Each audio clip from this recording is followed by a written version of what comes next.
nos livraríamos de todas as aflições que temos aqui na terra. Mas Paulo, ele fala algo, repetindo, ainda mais urgente. Há uma necessidade de nós permanecermos aqui. Apesar de ser infinitamente melhor estar com Ele, há uma necessidade mais urgente da gente permanecer aqui. E preste atenção, amados, na nobreza do coração de Paulo. Ele está ali naquele dilema, eu não sei o que hei de escolher. E no final das contas, ele reconhece que apesar de ser melhor ir, ele reconhece que é necessário ficar. Perceba a nobreza, a entrega de Paulo, a renúncia de Paulo, tendo a oportunidade de ficar com o Senhor eternamente. Mas ele abriu mão disso por nossa causa.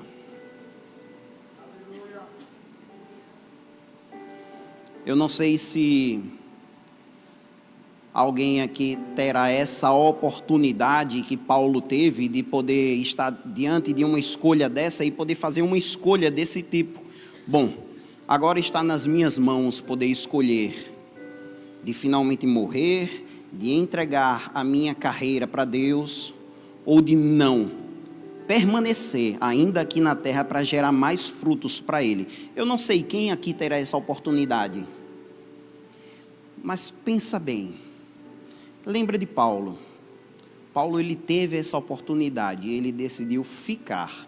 Não é porque ele tinha prazeres aqui no mundo, pelo contrário, ele foi um dos que foi mais perseguido pelo seu próprio povo.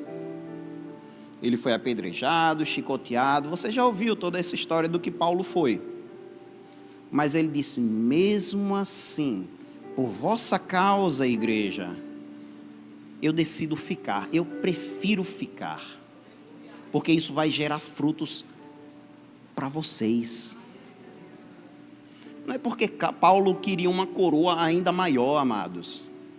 Ele queria ver o fruto dele florescendo na igreja. E para isso exigiu um pouco mais de sacrifício dele. Eu queria orar com você. Pai, eu te rendo graças em nome de Jesus por essa manhã, por causa do teu Santo Espírito presente nesse lugar, Senhor.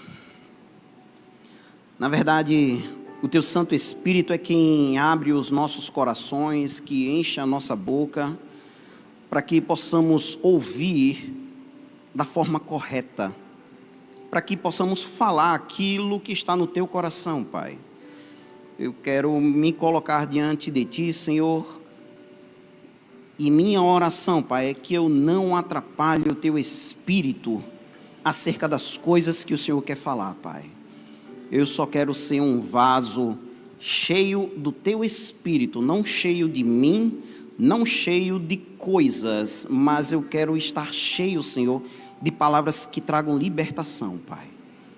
Eu entendo que apenas o Teu Espírito tem palavras de salvação, palavras pelas quais importa que sejamos salvos. E é para essas palavras que nós queremos estar atentos, Pai. Te rendo graças por essa manhã, pelo Teu Santo Espírito de sabedoria pairando nesse lugar, nos ensinando, Pai, movendo os nossos corações acerca das coisas que movem o Teu coração, Pai. Não o que move os nossos corações, mas o que move o teu coração. Queremos ser movidos por isso. Te rendo graças por essa manhã, pelo teu Santo Espírito, em nome de Jesus. Em nome de Jesus. Amém. Pode sentar, igreja. Louvor, obrigado. Bênção demais. Deixa eu falar logo dos livros. Temos aqui a indicação da livraria. O livro Chamados, do pastor Ricardo Garré, bênção demais, e o livro Qualificados, de Tony Cook, espetacular, amados. É o tipo de livro que você precisa ler pelo menos uma vez por ano. Não deve ser a primeira vez que você ouve isso, mas porque de fato é uma verdade. Tem algumas questões práticas que o Tony Cook fala no livro Qualificados, que é sempre bom a gente não perder de vista. Amém? Eu gostaria que você abrisse comigo lá no livro de João, no Evangelho de João, no capítulo 13.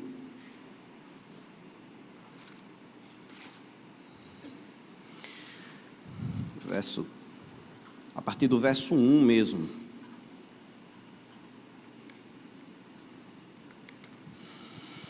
E aqui diz: ora, antes da festa de Páscoa, sabendo Jesus que era chegada a sua hora de passar deste mundo para o Pai, tendo amado os seus que estavam no mundo, amou-os até o fim. Durante a ceia, tendo já o diabo posto no coração de Judas Iscariotes, filho de Simão, que traísse a Jesus, sabendo este que o Pai tudo lhe confiara à sua mão e que ele viera de Deus e voltava para Deus, levantou-se da ceia, tomou a vestimenta de cima e, tomando uma toalha, cingiu-se com ela. Até aí. Aqui você vê Jesus já na última ceia, e eu não sei se você sabe, mas isso aconteceu no dia da sua morte, no dia em que ele haveria de ser crucificado. E amados, é espetacular o que Jesus decidiu fazer no dia da sua crucificação. Imagina que você, de alguma forma, soubesse ou descobrisse qual seria o seu último dia de vida aqui na Terra. Imagina que por qualquer motivo, uma revelação ou o que seja, você simplesmente soubesse: olha, tal dia vai ser o seu último dia de vida aqui na Terra, porque naquele dia você vai morrer. E é uma pergunta que a gente já deve ter ouvido em outros lugares, mas fica novamente: o que você faria no seu último dia de vida? O que você escolheria fazer no dia em que você soubesse que não iria levantar no dia seguinte? O que você aproveitaria para fazer no dia em que soubesse que é o seu último dia de vida aqui na Terra? E Jesus deixou um exemplo espetacular, amados. No seu último dia de vida, ele resolveu lavar pés. Ele resolveu lavar pés, mas não foram qualquer pés, amados. Foram os pés de quem o iria trair. Foram os pés de pessoas que iriam negá-lo. Foram pés de pessoas que ainda duvidava deles. Você lembra de Tomé? Eram pés de pessoas que ainda ali não tinham compreendido do que se tratava o reino de Deus, porque lá em Lucas 22 ainda mostra que lá na ceia os discípulos ainda estavam discutindo entre eles qual deles era o maior no reino de Deus. Foram essas pessoas que Jesus foi lavar os pés. Jesus serviu pessoas que visualmente ainda não tinham compreendido a mensagem do Evangelho, talvez ainda não tinham mudado o seu coração. E olha que isso não aconteceu de início no ministério dele, isso aconteceu após 3 anos e meio do início do ministério de Jesus. Depois de anos dos discípulos andando com Jesus, Jesus ainda estava tendo que lidar com pessoas que ainda estavam querendo saber qual deles era o maior. Teve 2 discípulos que pediu para a mãe, para pedir para Jesus, para deixar um se assentar à direita, outro à esquerda dele, no seu reino. Teve discípulos que, no caso de Judas, o traiu, e foi por meio dessa traição que Jesus foi crucificado. Teve Pedro também, impetuoso como sempre, fugiu, negou Jesus 3 vezes. E no seu último dia de vida, Jesus lavou os pés dessas pessoas.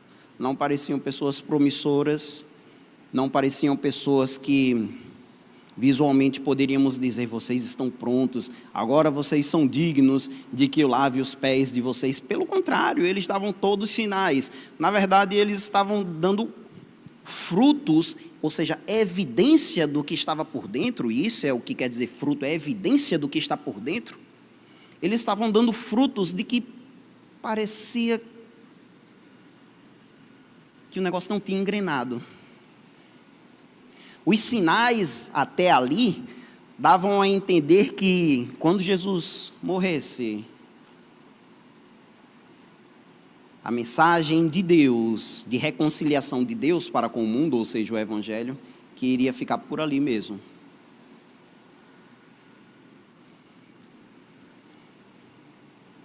E a gente já ouviu muito não, no meu último dia de vida, eu iria viajar, eu iria fazer tal coisa, eu iria comer da melhor comida que existe, eu iria... Enfim, Jesus serviu pessoas imperfeitas. E eu te digo, amados, Jesus, ele ensinou até o seu último momento que o serviço da obra de Deus, ele não tem nada a ver com status, mas com renúncia. A mensagem que Jesus deixou, não apenas aqui nessa passagem de lavar os pés dos discípulos, mas ao longo de todo o Evangelho, você vai ver Jesus ensinando acerca de amar o próximo como a si mesmo. E não apenas ensinando nessa forma de lei, amarás ao teu próximo como a ti mesmo, mas grande parte das parábolas que ele ensinou sempre foi voltado para que a gente olhasse não para dentro, mas para fora. Isso me faz lembrar o significado da palavra igreja, que vem de uma palavra grega, eclésia, que diz enviados para fora, ou para fora. E eu lhe digo, o significado dessa palavra, amados, na verdade, o objetivo dessa palavra é para que não percamos o objetivo da igreja neste mundo, que sempre tem nos colocado numa correnteza de ir contra aquilo que a Bíblia está nos ensinando. A Bíblia sempre nos ensina a puxar para si, a olhar para si, a tomar o seu pedaço, a se apropriar do seu torrão de terra, da sua posse, é meu. De ser egoísta, de olhar primeiro para si. É aquele olhar para dentro. E igreja é exatamente o oposto. É olhar para fora.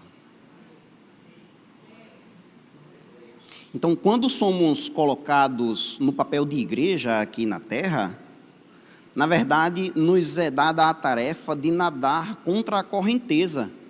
E que correnteza é essa?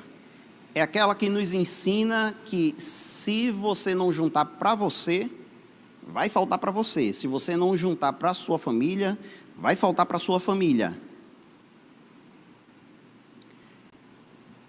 E a gente passa a se especializar nesse modo de operar, nesse modo de funcionar.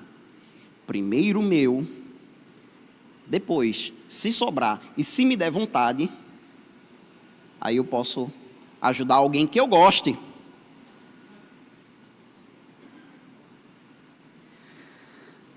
Não foi assim que Jesus nos ensinou.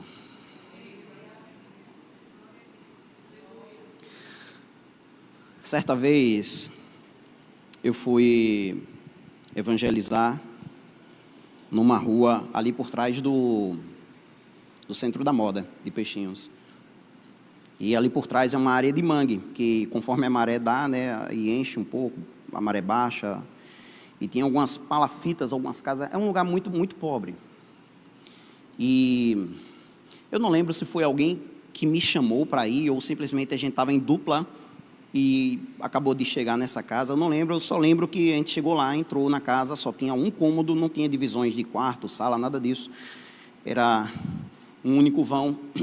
E estava lá um rapaz sentado na cadeira e tinha outro mais do lado.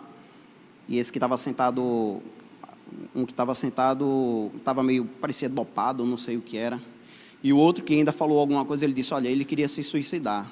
Ele estava querendo se suicidar agora mesmo. E daí me soltou uma palavra no coração. E eu disse para ele, rapaz, eu entendo que as aflições que você tem passado, e não me importa saber quais são, mas eu sei que a morte te parece muito atrativa para o que você deve estar sentindo. Mas deixa eu te falar algo. Existe um tipo de morte que você não precisa ir para a cova. Existe um tipo de morte que você não precisa deixar de acordar no dia seguinte.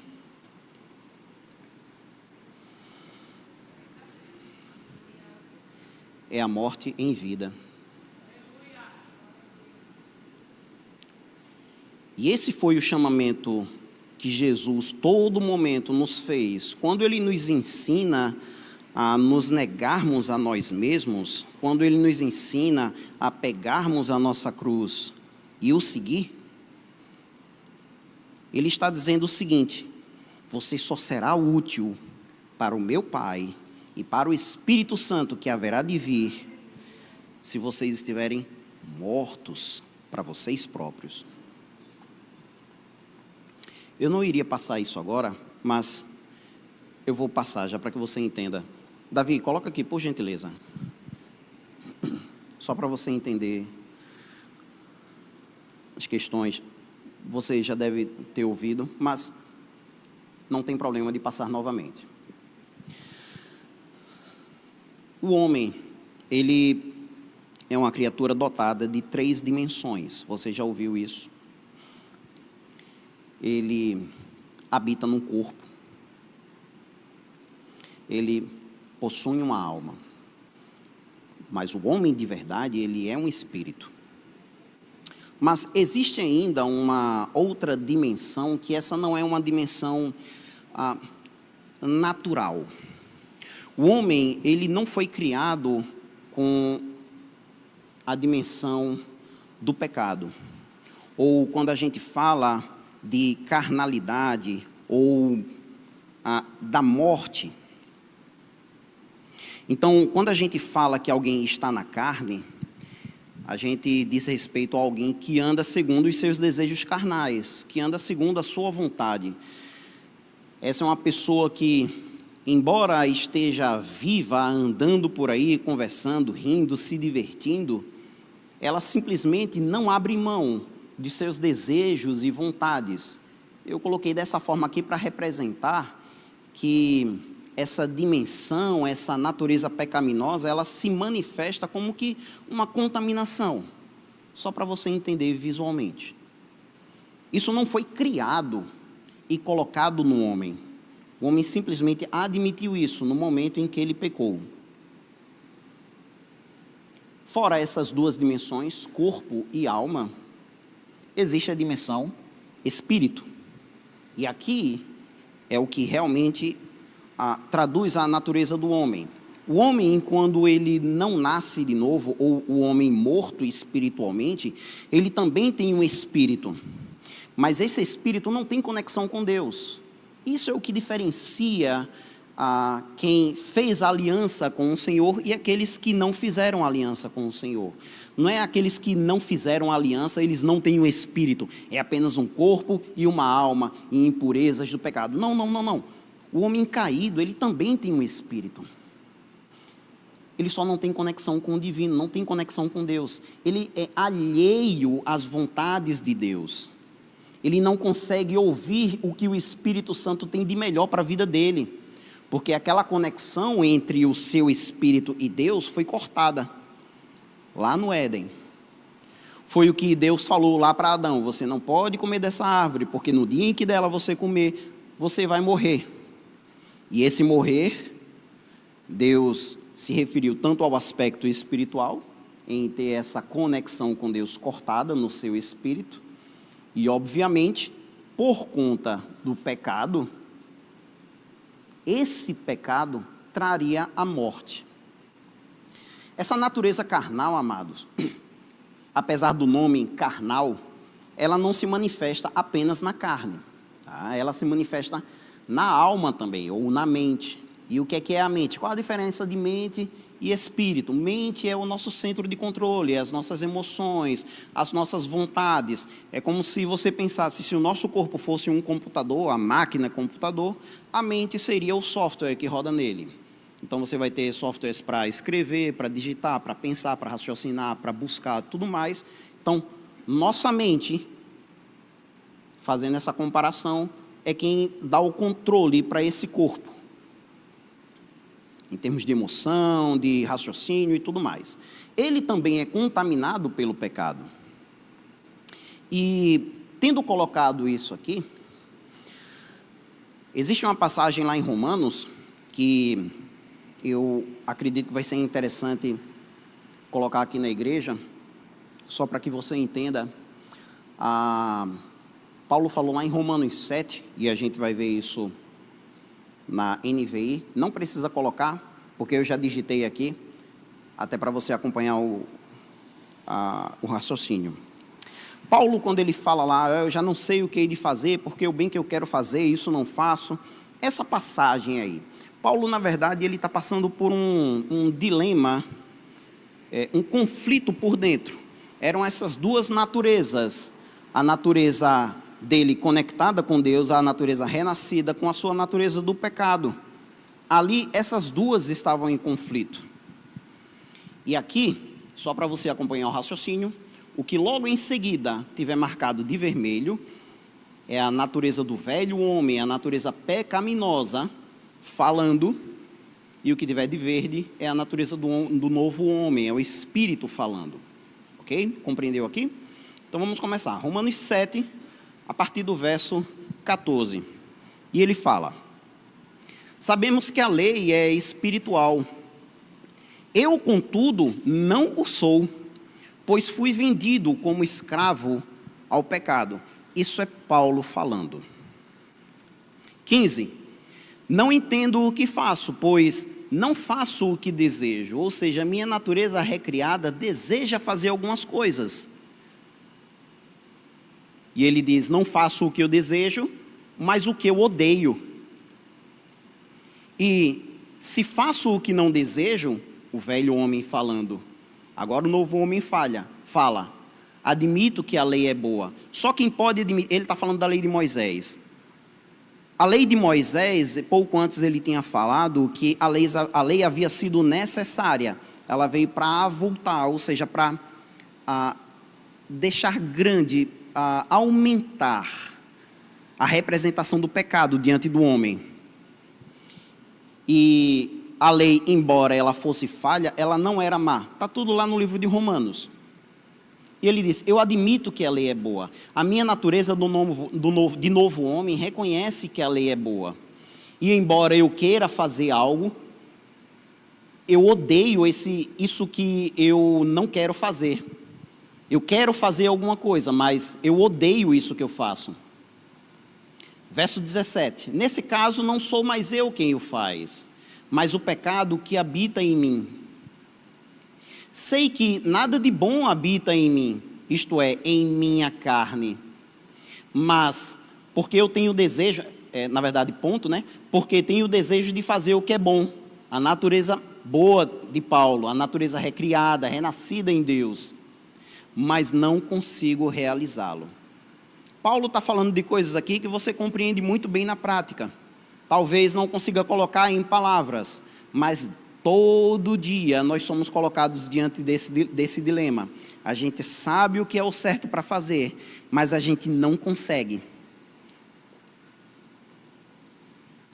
Pois O que faço não é o bem que desejo, mas o mal que não quero fazer, esse eu continuo fazendo.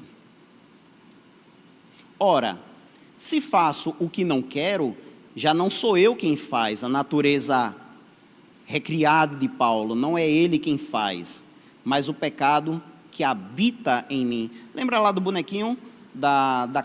O corpo e a alma contaminado pelo pecado? Pronto, é ele. É o pecado que habita em mim. Assim, encontro esta lei, ou essa natureza, ou essa forma de agir que atua em mim.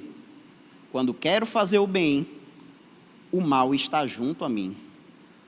Eu quero fazer o bem, mas o mal não deixa.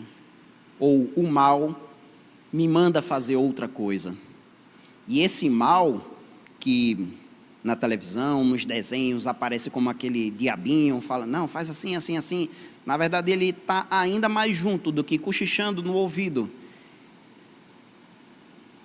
Ele está na natureza do homem, não na natureza criada, mas na natureza adquirida por conta do pecado. Tanto na carne, quanto na alma. Pois no íntimo do meu ser, tenho prazer na lei de Deus, mas vejo outra lei, ou outra natureza atuando nos meus membros do meu corpo, guerreando contra a lei da minha mente, tornando-me prisioneiro da lei do pecado, que atua em meus membros. Miserável homem que sou, quem me libertará do corpo sujeito a esta morte? Paulo, nessa passagem de Romanos 7, ele mostra a guerra que existe entre nossa mente, nossa vontade de fazer a vontade de Deus, e a natureza carnal de fazer a vontade do próprio corpo.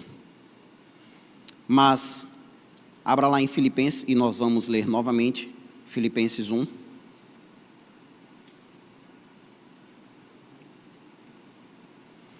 Esse mesmo Paulo, que guerreava contra aquela natureza pecaminosa, e olha só, amados, Paulo, sim, ele foi comissionado por Deus, ele sim foi levantado por Deus, mas esse comissionamento, esse levantamento, não limpou Paulo dessa vontade, desse desejo de fazer o mal. Quando eu digo o mal, não é chegar e matar alguém, nada disso não, mas de querer a sua própria vontade, querer fazer o que é certo, mas não conseguir. Isso não foi tirado da gente, é só porque a gente nasceu de novo. Na verdade, quando a gente nasce de novo, a gente passa a ter capacidade de combater aquilo que simplesmente nos faz olhar para dentro, de fazer a nossa vontade. Hoje, agora, você tem uma linha direta com Deus, através do Espírito Santo e através do seu Espírito recriado, de agora fazer aquilo que não é apenas a sua vontade, mas de olhar para fora, de olhar para o seu irmão e enxergar qual a necessidade que ele tem. Antes da gente continuar, aqui Filipenses, no capítulo 1 e no verso, deixa eu ver aqui, pega a partir do verso 19. Porque eu estou certo de que isto mesmo, pela vossa súplica e pela provisão do Espírito de Jesus Cristo, me redundará em libertação, segundo a minha ardente expectativa e esperança, de que em nada serei envergonhado. Antes, com toda a ousadia, como sempre, também agora será Cristo engrandecido no meu corpo, quer pela vida, quer pela morte. Aí, verso 21, porquanto para mim o viver é Cristo e o morrer é lucro. Perceba, o apóstolo que teve a ousadia, e vamos colocar em letras garrafais essa palavra, ousadia, de dizer assim, pelas entrelinhas, eu nasci de novo, mas existe uma natureza má em mim. Este homem que disse, existe uma natureza má em mim, Ele disse também: mesmo assim, eu prefiro estar aqui para servir a vocês. É tentador para mim eu ter que lidar, é desafiador eu ter que lidar diariamente com esse sacrifício de ter que mortificar a minha carne, de ter que sacrificar as minhas vontades. É sacrificante para mim, é difícil. É difícil eu ter que estar lidando diariamente com pessoas que eu não suporto.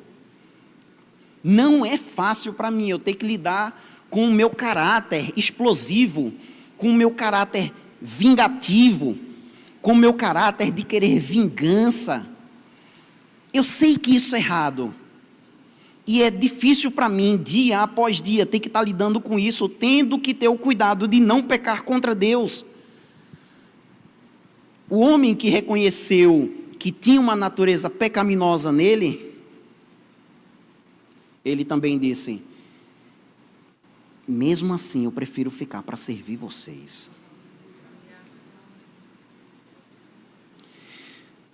Paulo abriu mão, não foi de uma mera dormida na cama. Eu vou ali dormir para descansar um pouco e depois eu volto. Não. Seria o descanso eterno de toda a aflição que a gente tem na carne. Eu lhe digo, amados, é fácil para alguém que está sofrendo alguma dor física, alguma dor frequente no seu dia a dia, alguma decepção, é fácil para pessoas assim querer tomar aquela decisão de: me leva, Senhor. Eu te digo, nessas ocasiões, isso não é espiritualidade.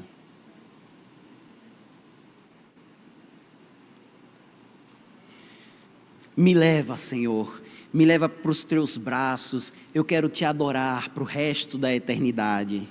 Não, não, não. Você não quer fazer isso porque quer adorar a Deus por toda a eternidade. Você sabe que isso vai ser consequência. Você, na verdade, está querendo se livrar do peso que é estar aqui na terra, tendo que lidar com isso dia após dia. E Paulo nos deixou o exemplo. Eu tenho a escolha, mas por causa de vocês eu vou ficar. Existem frutos ainda a serem colhidos, e eu quero patrocinar que esses frutos vinguem, que esses frutos apareçam. Eu sei que esses frutos vão acontecer no momento em que eu for tomado para o Senhor, mas enquanto ainda me restar um dedinho vivo, eu quero que esse dedinho patrocine a frutificação do reino de Deus. Amados, que coisa extraordinária. Um homem que carregava, assim como todos nós, carregamos esse corpo de morte, que ele falou lá: quem me livrará desse corpo, dessa morte? Assim como todos nós carregamos esse corpo de morte, esse corpo carregado de paixões, de vontades, desejos que apontam para dentro. Não, vai ser para mim, eu primeiro. Ou então um desejo de se vingar, desejo de querer fazer o que é primeiro do seu interesse. Mas a gente está aqui, amados, você está aqui domingo de manhã.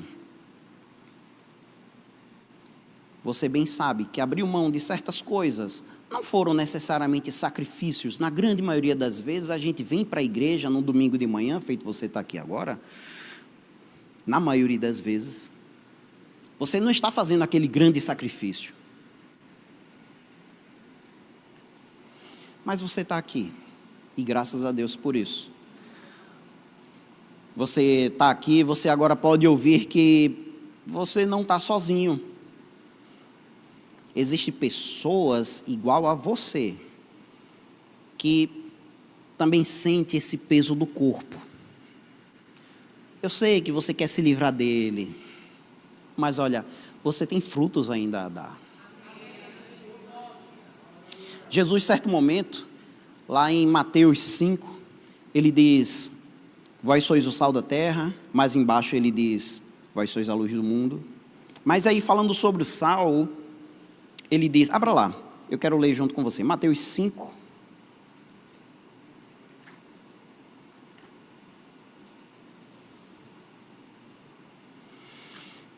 Mateus, no capítulo 5, e no verso 13, ele diz: Vós sois o sal da terra. Ora, se o sal vier a ser insípido, como lhe restaurar o sabor? Para nada mais presta, senão para ser lançado fora e ser pisado pelos homens. Amados, isso já foi falado aqui, e eu faço questão de repetir. O sal em si, a substância sal, ela não perde sua salinidade. Mas existe uma forma de o sal perder o seu efeito de salgar. Eu não vou nem falar de a representação, o sal, de preservar essa terra, o mundo podre, nada disso. Mas só para que você compreenda que existe uma forma do sal ele perder a sua efetividade. Qual que é? Se você misturar ele com alguma outra coisa. E assim era o sal impuro. Naquela época, a produção de sal acontecia lá no Mar Morto. Você sabe, o Mar Morto é o mar mais salgado do mundo. E era de lá que os homens tiravam o sal para salário, inclusive, para tempero e tudo mais. E como esse sal era recolhido das margens do Mar Morto, uma parte desse sal vinha com impurezas, vinha com terra, vinha com outros minerais que não era sal e não salgava, eram impurezas. E que, a depender da quantidade dessas impurezas, fazia com que o sal não salgasse tanto assim. Você quer ver um exemplo? Imagine que você está em casa, você pega um pouco de sal para colocar no, sei lá, temperar o arroz, né? Mas antes de fazer isso, você pega um pouco de trigo, você pega um punhado de trigo, mistura com esse sal, para depois colocar no arroz.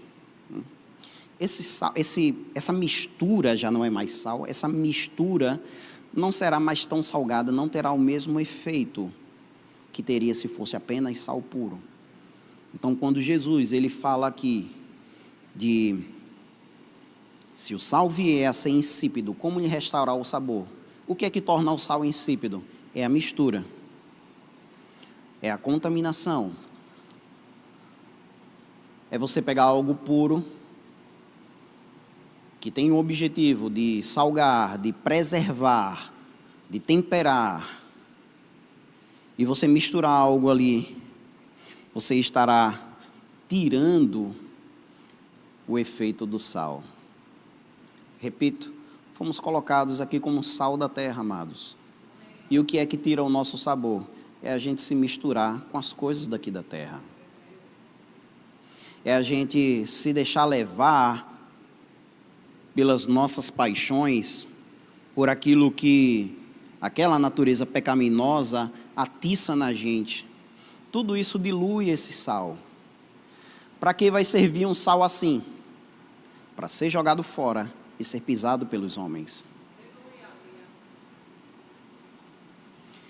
Existem crentes que estão sendo pisados pelos homens e clamam que é porque eles são crentes.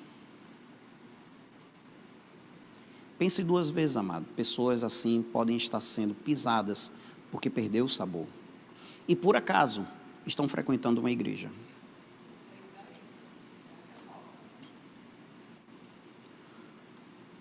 Quando a gente é sal e não perde essa natureza, quando a gente não se deixa misturar com outras coisas, a gente sim sofre perseguição, mas não é porque perdeu o sabor, não é porque a gente se misturou com o mundo. Eu gostaria que você abrisse, a gente já vai concluir,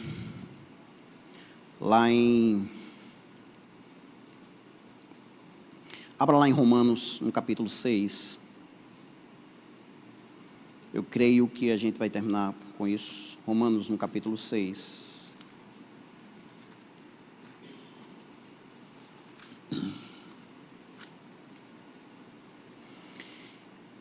e pega aí a partir do verso 6 mesmo. Se você tiver na versão revista e atualizada, você vai ver um título aí em cima: Livres do pecado pela graça. E ele começa aí, capítulo 6, verso 1. Que diremos, pois? Permaneceremos no pecado para que seja a graça mais abundante? De modo nenhum. Como viveremos ainda no pecado, nós, os que para ele morremos? Ou porventura ignorais que todos nós fomos batizados em Cristo Jesus, na sua morte? Verso 3 novamente. Ou porventura ignorais que todos nós que fomos batizados em Cristo Jesus, fomos batizados na sua morte? Verso 4. Fomos, pois, sepultados com ele na morte pelo batismo, para que, como Cristo foi ressuscitado dentre os mortos, pela glória do Pai, assim também andemos nós em novidade de vida. 5. Porque se fomos unidos com ele na semelhança da sua morte, certamente o seremos também na semelhança da ressurreição. Sabendo isto, que foi crucificado com ele o nosso velho homem, para que o corpo do pecado seja destruído e não sirvamos o pecado como escravos, porquanto quem morreu está justificado do pecado.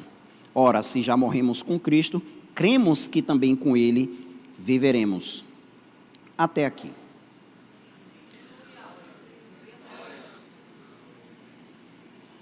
O resumo desses poucos versos é o seguinte: só teremos participação na sua ressurreição se tivermos participação na sua morte.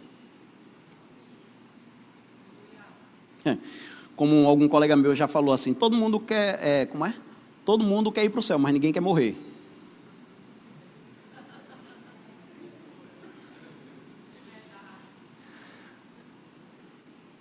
Só tem participação na ressurreição quem tiver participação na sua morte. Essa é aquela morte, amados, que todos nós precisamos ter. Não é, pelo menos agora, a morte física, que é o que chamamos aqui de redenção do nosso corpo, né? A depender do momento aí, esse corpo, aqueles que estiverem vivos, quando chegar o momento certo, será revestido de glória, será tomado pela incorruptibilidade e será arrebatado aos céus. Os que estiverem vivos. Os que tiverem morridos serão ressuscitados, também serão revestidos dessa glória e subirão aos céus. Essa é a redenção do corpo, é a redenção final da natureza triuna do homem. Mas nós, ou qualquer pessoa, só teremos parte nessa ressurreição, todos aqueles que primeiro passar pela morte, a mesma morte que Jesus passou, a morte de estar vivo, mas não vivendo para si, vivendo para o outro, vivendo não para dentro, mas para fora. Só tem parte na ressurreição quem não ficou olhando para dentro, quem olhou para fora. Essa é a morte em vida. Lembra que Paulo falou lá em Romanos 12, rogo-vos, pois, irmãos, que não vos conformeis com esse século, mas que vocês sejam como sacrifícios vivos. Quando se fala sacrifício, amados, ele estava falando para pessoas que compreendiam que o sacrifício, o animal que iria ser sacrificado, ele teria que ser morto. Então, quando se falava sacrifício, todo mundo já entendia, é um animal morto. Mas aqui ele colocou uma novidade, ele diz, sejam sacrifícios vivos. Ou seja, você não vai precisar morrer literalmente para que o seu corpo vá à sepultura. Existe um nível de morte que você sim vai ter o benefício de poder acordar no dia seguinte. Você ainda vai ter o benefício de poder comer as coisas que você gosta. Mas qual é o preço? Você não vai mais poder viver para você. Existe um objetivo do espírito do homem ter sido recriado. Existe um objetivo daquela conexão ter sido restabelecida entre o espírito do homem e Deus. Não foi para que você pudesse sair por aí, veja, eu agora tenho linha direta com Deus. Não foi por isso. Ele quer te comunicar algo. No mínimo, ele quer te comunicar algo. Mas não para por aí. Ele quer que você faça algo. Não seria fácil para Deus pensar o seguinte: eu vou fazer o seguinte, para salvar a humanidade, eu vou mandar logo o Espírito Santo. Eu não vou mandar Jesus para morrer, não. Eu vou mandar o Espírito Santo. E ele é quem vai convencer o homem do pecado, da justiça e do juízo. Primeiro que, lógico, isso não daria para acontecer, porque o Espírito Santo iria falar para espíritos mortos. Espíritos que não tinham conexão com Deus. Então, para que isso acontecesse, precisava haver um derramamento de sangue inocente,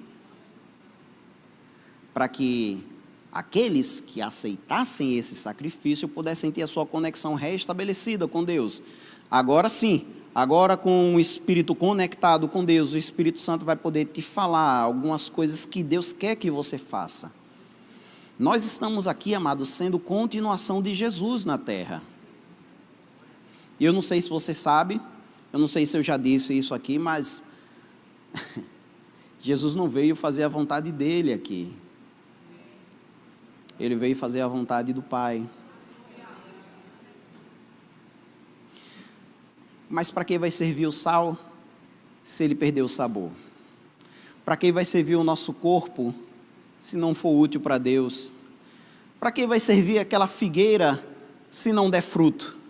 Então veio o dono da fazenda com um machado e disse: eu já dei tempo suficiente para ela dar fruto, mas ela não deu. Então chegou o servo do Senhor e disse: Senhor, me dê mais um ano e eu vou adubar e eu vou colocar uma boa terra, vou preparar, vou cuidar dela. E se ela não tiver dado fruto, então pode cortar. Quando a gente nasce novamente, amados, nós, como Jesus ele falou lá em João 16, vamos abrir lá. Eu acho que agora eu vou terminar com isso. Vamos tentar. Em João, no Evangelho de João, no capítulo 16,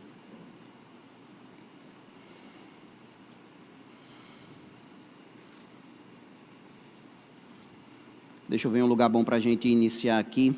Pegue do verso 14, Evangelho de João, capítulo 16, verso 14. Eu lhes tenho dado a tua palavra, e o mundo os odiou, porque eles não são do mundo, como também eu não sou. Não peço que os tire do mundo, e sim que os guarde do mal. Que declaração espetacular, amados. Amados, eu não sei você, mas nesse momento Jesus podia ter rogado ao Pai para tirar a igreja do mundo. Mas aí a igreja estaria olhando somente para si. O que Jesus orou foi para livrar a igreja do mal, para que Deus Pai livrasse a igreja do mal, porque havia uma tarefa a ser feita. Vamos seguir. Eles não são do mundo, como também eu não sou. 17, santifica-os na verdade, a tua palavra é a verdade, assim como tu me enviaste ao mundo, também eu os enviei ao mundo, ou seja, os coloquei para fora, para ir adiante, para olhar para fora.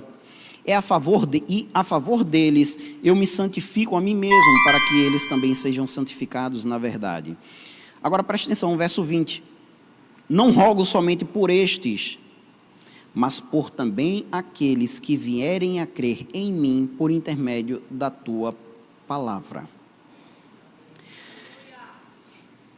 Esse verso aqui é Jesus orando pessoalmente por você.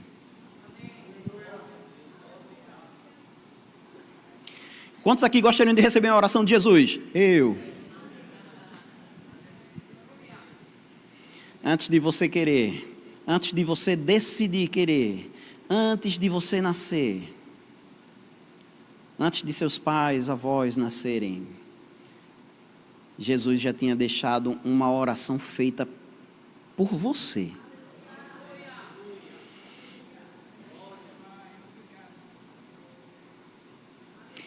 Vamos ver o que foi que ele orou a teu respeito. Verso 21. Verso 20 novamente. Não rogo somente por esses, mas também por aqueles que vierem a crer em mim por intermédio da tua palavra. 21. A fim de que todos sejam um. Olha para cá.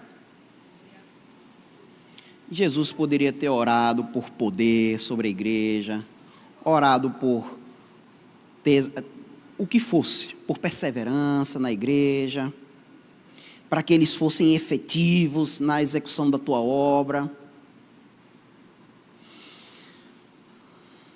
A oração que Jesus fez por você foi por unidade.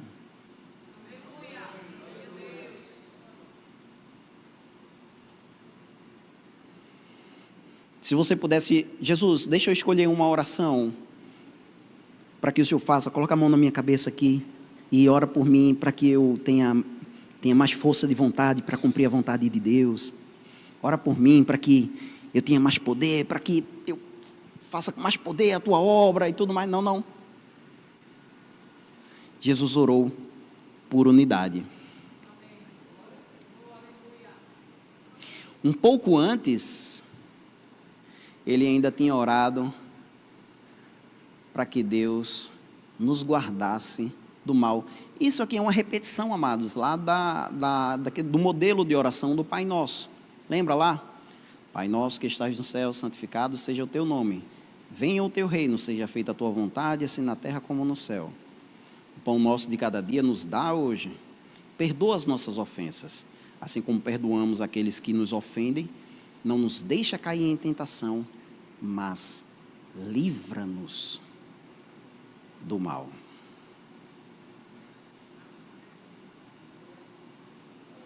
Esse mundo é mau, amados.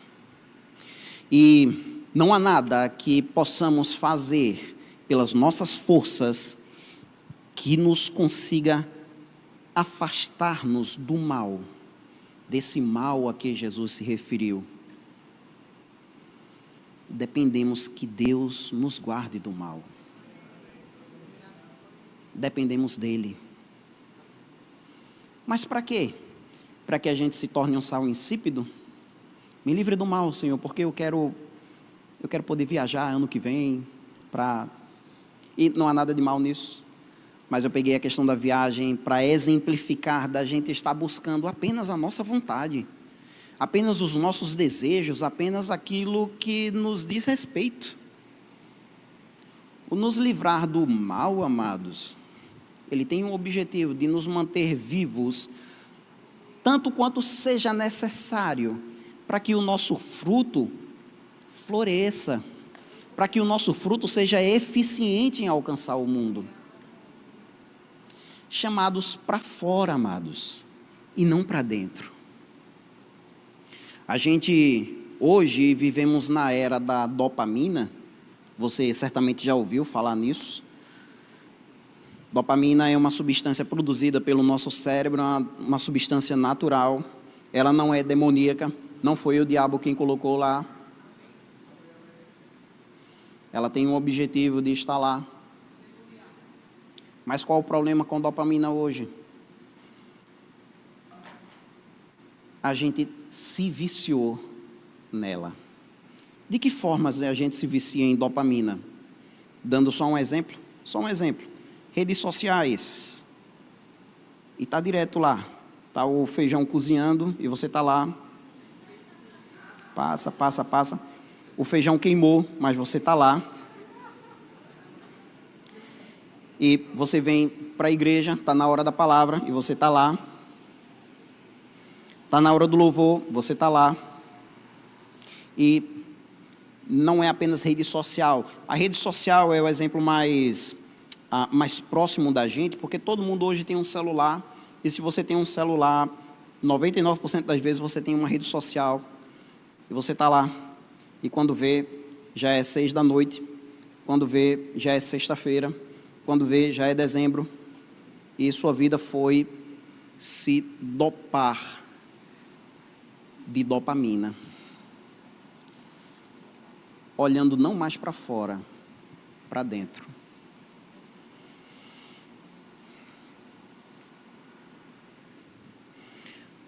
Amados, eu não quero perder o sabor de ser sal. Eu quero ter participação na ressurreição. E eu lhe digo, amados, eu não tenho isso por garantido. Eu luto para isso. De que forma? Sendo disciplinado. E não está olhando somente para mim. Você me perdoe se você crê que uma vez salvo, salvo para sempre. Mas a gente leu, e o objetivo do culto não foi nem esse, da mensagem não foi nem essa, mas a gente viu aqui passagens. Paulo condicionando a ressurreição apenas àqueles que participaram da morte de Cristo. E ele diz, através do batismo, que é o batismo do corpo de Cristo, aquele batismo em que a gente é enxertado na videira verdadeira, que a gente faz parte do ramo e toma parte da seiva da oliveira verdadeira, da videira verdadeira. Somente esses é quem tem parte na ressurreição. São os que primeiro tiveram parte na morte dele. Como é que a gente faz parte da morte dele? Morrendo em vida. Amém, amados? Você foi abençoado? Amém. Graças a Deus. Quem que vai vir? O louvor?